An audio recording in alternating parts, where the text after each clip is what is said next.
ஹோலி மென ஹோலி மேரி channel நேயர்களுக்கு என்னுடைய இனிய காலை வணக்கங்கள். இன்றைய நாளிலே எங்களுடைய சிந்தனைக்காக தரப்படுகின்ற நற்செய்தி பகுதி லூக்கா நற்செய்தியிலே இருந்து எடுக்கப்படுகின்றது. லூக்கா நற்செய்தியினுடைய 11ஆம் அதிகாரத்தின் 42ஆம் வசனத்திலே இருந்து 47ஆம் வசனங்கள் 46ஆம் வசனங்கள் வரையுள்ள பகுதியாகும். அந்நாட்களில் இயேசு கூறியதாவது: ஐயோ பரிசேயரே, உங்களுக்கு கேடு! நீங்கள் புதினா, கறியிலை மற்றும் கீரை செடி வகைகள் எல்லாவற்றிலும் 10 பங்கை காணிக்கையாக படைக்கிறீர்கள். ஆனால் நீதியையும் கடவுளின் அன்பையும் பொருட்படுத்துவதில்லை. இவற்றைத்தான் கடைபிடித்திருக்க வேண்டும், ஆனால் அவற்றையும் விட்டுவிடலாகாது. ஐயோ பரிசேயரே, உங்களுக்கு கேடு! தொழுகை கூடங்களில் முதன்மையான இருக்கைகளையும் சந்தை வெளிகளில் மக்கள் வணக்கம் செலுத்துவதையும் விரும்புகிறீர்கள். ஐயோ உங்களுக்கு கேடு! ஏனெனில் நீங்கள் அடையாளம் தெரியாத கல்லறைகள் போல் இருக்கிறீர்கள். மக்களும் கல்லறைகள் என தெரியாமல் அவற்றின் மீது நடந்து போகிறார்கள். திருச்சட்ட அறிஞருள் ஒருவர் இயேசுவை பார்த்து, போதகரே, இவற்றை சொல்லி எங்களை இழிவுபடுத்துகிறீர் என்றார். அதற்கு இயேசு, ஐயோ திருச்சட்ட அறிஞரே, உங்களுக்கும் கேடு! ஏனென்றால் நீங்கள் தாங்க முடியாத சுமைகளை மக்கள் மேல் சுமத்துகிறீர்கள். நீங்களோ அந்த சுமைகளை ஒரு விரலால் கூட தொட மாட்டீர்கள். இது நம்ம ஆண்டவர் இயேசு கிறிஸ்துவின் நற்செய்தி. கிறிஸ்துவே உமக்கு புகழ். அன்பார்ந்தவர்களே, இன்றைய நற்செய்தி பரிசேயர், சதுசேயர், தலைமை குருக்கள், சட்ட அறிஞர்கள், வேத பாரகர்கள் இவர்கள் எல்லோரும் இயேசுவோடு சமகாலத்திலே வாழ்ந்தவர்கள். ஆனால் இயேசுவை ஏற்றுக்கொள்ள தயங்கினார்கள். ஏனென்றால் இவர்கள்தான் மக்களுக்கு சுமையாக இருந்தார்கள். அந்த காலகட்டத்திலே இயேசு ஒரு வரலாற்றுக்குட்பட்ட இறை மனித வாழ்வை வாழ்ந்த பொழுது இந்த பரிசேயரும் சதுசேயரும் மறைநூல் அறிஞரும் சட்ட வல்லுநர்களும் வேத பாரகர்களும் மக்கள் மீது அளவுக்கு அதிகமான சுமைகளை சுமத்தி கொண்டிருந்தார்கள். மக்கள் எப்படி வாழ வேண்டும், எதை செய்ய வேண்டும், எதை செய்யக்கூடாது, எவ்வாறாக அவருடைய வாழ்க்கை இருக்க வேண்டும் என்றெல்லாம் சட்டங்களையும் இறைவாக்குகளையும் மேற்கோள் காட்டி அவர்கள் வாழ்வின் தத்துவங்களை போதித்து கொண்டிருந்தார்கள். ஆனால் அதை சாதனையாக்க, வாழ்வாக்க, செயலாக்க தவறினார்கள். அவர்கள் சொல்வது ஒன்று, செய்வது இன்னொன்றாக இருந்தது. அவர்கள் போதிப்பது ஒன்று, ஆனால் வாழ்வது வேறொன்றாக இருந்தது. அதனால்தான் இயேசு பாமர மக்களை, சாதாரண தம்மை பின்தொடர்ந்த யூத மக்களை பார்த்து சொல்லுவார், நீங்கள் அவர்கள் சொல்வதை செய்யுங்கள், ஆனால் அவர்கள் செய்வதை நீங்களும் செய்யாதீர்கள்.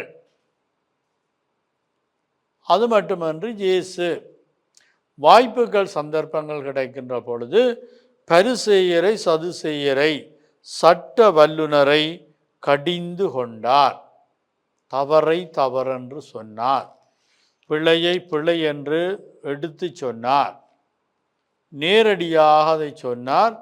நீதிக்காக, உண்மைக்காக, சத்தியத்திற்காக குரல் கொடுத்து கொண்டிருந்தார். அது சமூகத்திலே எந்த பெரிய அந்தஸ்துள்ளவர்களாக, செல்வாக்குள்ளவர்களாக, வசதி படைத்தவர்களாக, அதிகாரங்களோடு பல்வேறுபட்ட சமூக மேம்பாடுகளோடு வாழ்ந்து கொண்டிருந்தவர்களோடும் இயேசு இறையரசிற்காக நியாயத்தை கதைத்தார்.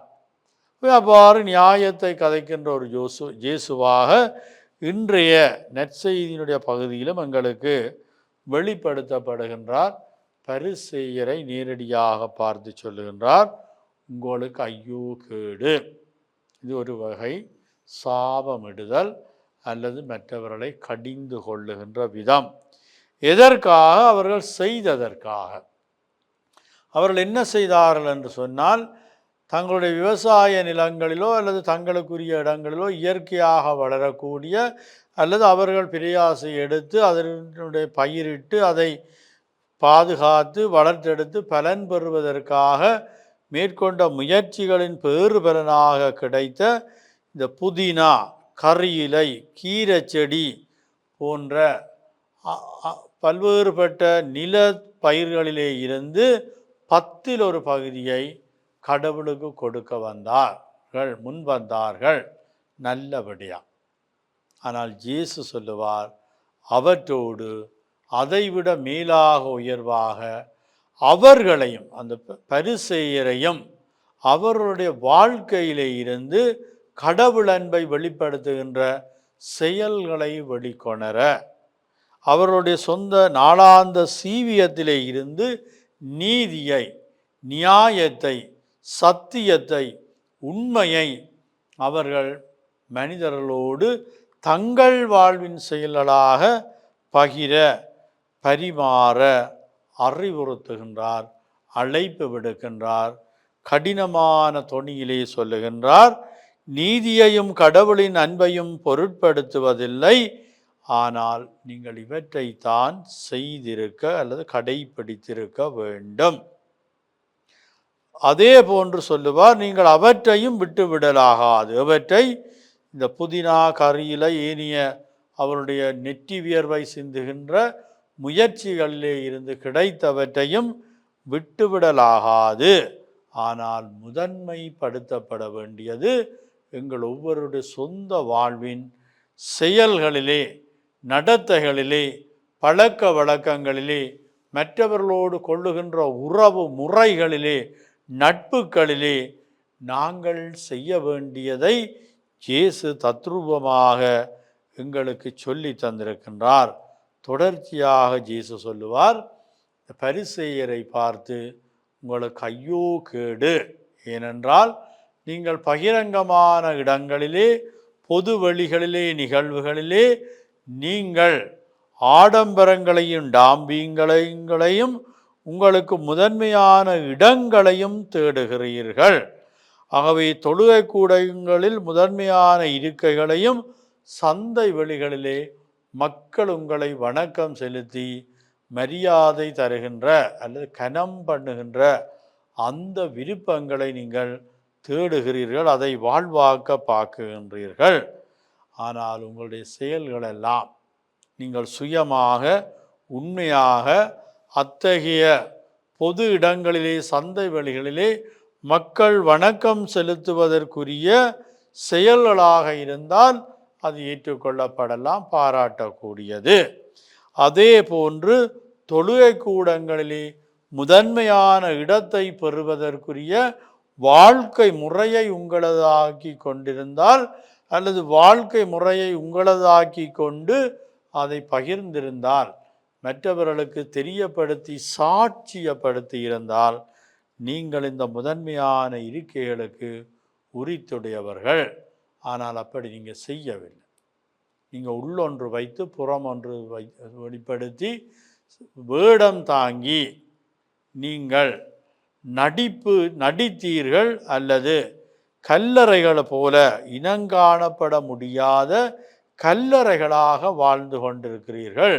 ஆகவே இது கல்லறைகள் என்று இனங்காண முடியாத உங்களுடைய வாழ்க்கை மக்களினாலே மிதிக்கப்படுகின்ற ஒரு வாழ்க்கையாக, மதிக்கப்படுவதற்கு பதிலாக அது மிதிக்கப்படுகின்ற வாழ்க்கையாக உங்கள் மேல் அல்லது உங்கள் வாழ்க்கையின் மேல், உங்களுடைய நடத்தைகள் செயல்களின் மேல் மக்கள் கல்லறைகள் என தெரியாமல் அவற்றின் மீது நடந்து திரிகின்றார் என்று இயேசு மிக கடினமான தொனியிலே அவர்களை அச்சுறுத்துகின்றார் அல்லது எச்சரிக்கின்றார்.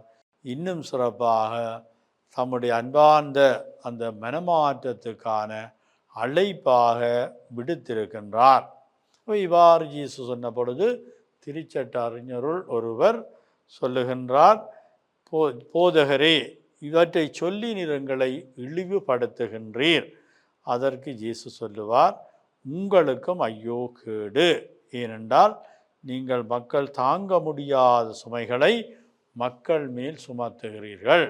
அதை செய்யாதேங்கோ. ஏனென்றால் அந்த சுமையை உங்களோட விரலால் நீங்கள் உங்களோட ஒரு நுனிப்பகுதியால் கூட தொட்டு அல்ல அசைக்கக்கூட முயற்சி எடுக்கிற இல்லை.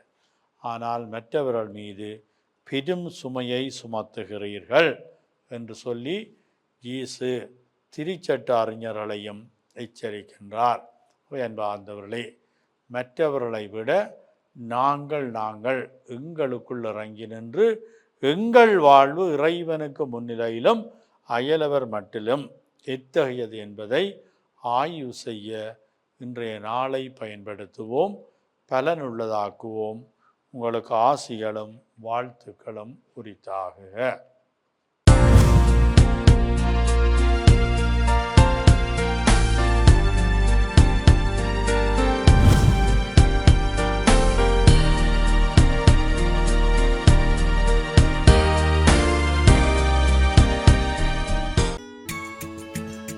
ஹோலி மேரியில் புத்தம்புது நிகழ்ச்சிகளை உடனுக்குடன் பார்த்து மகிழ எமது ஃபேஸ்புக் மற்றும் யூடியூப் பக்கத்தை லைக் செய்யுங்கள்.